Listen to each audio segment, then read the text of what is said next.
morning, great people. Today's question of the day comes from Lizzie, and I'm going to put that on the screen for you so you can read it.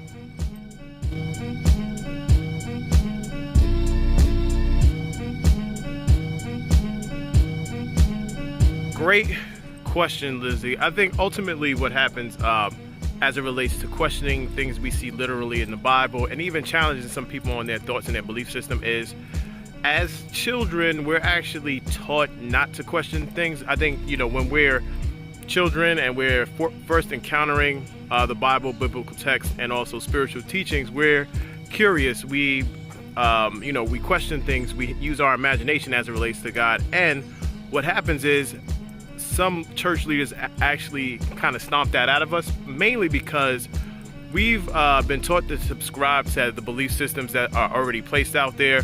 So with all of the denominations set and with all of the doctrines set, we never really challenge that stuff. But when you look at church history, doctrine and belief systems were challenged all the time. So what I think of when I think of, challenging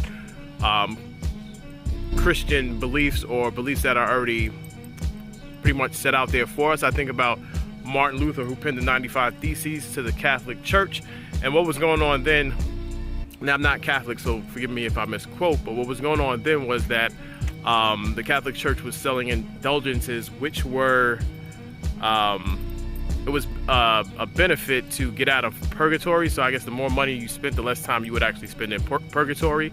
And he pinned some things on the church doorsteps because he was in disagreement. So I say that to say that it's not anti-Christian to challenge anything or to even have questions. So what we're taught in seminary is we're taught to critique the text.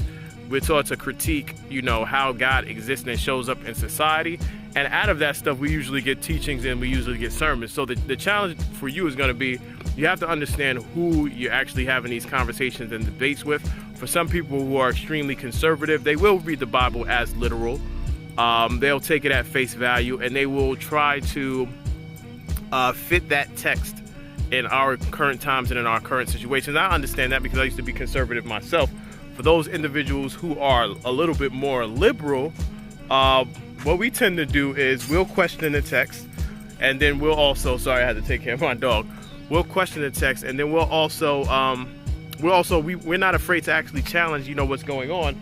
And then we also understand that some of the text is a little bit more relevant to what was going on in the times in which it was written. We'll still find ways in which we could actually use the text, but some of the text may not be for us as it relates to modern times. So you'll see things like in Leviticus and Deuteronomy as it relates to certain laws that we don't do. We're not going to stone children, and anybody who reads the Bible literal, they'll say something like, well, Jesus came to fulfill the law, not to use the law, or something like that. But it's really just understanding who you're speaking to and who you're getting into arguments with.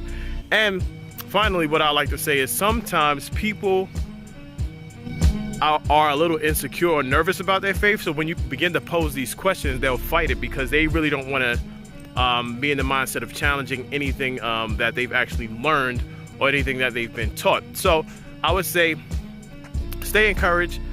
For me, when I question God, when I question the text, it actually gives me the opportunity to search out answers more. And actually, for me, it's drawing me closer to God. And I actually believe that questioning the text, or even having discussions, or even thinking about the text in a different way, is what makes leaders. So from my perspective, you're on the path to leadership. Do not be discouraged by anybody who doesn't subscribe to what you believe in, because ultimately, some people just will. And I know you've seen some of that interaction with my Twitter account. So thanks again for reaching out. I hope all is well on your end, and I hope this encourages you and anyone else watching the video. So that is it. Once again, my name is Terrell Harris. You can find me at theopenbox.com. If you're on Facebook, be sure to like our page, like this message, share it. And if you're on Twitter, be sure to retweet this message as well. And if you made it to the end, email me a question. If you have a question, I'll answer it. I'll shoot a video. You can email us at info@theopenbox.com. Peace and blessings.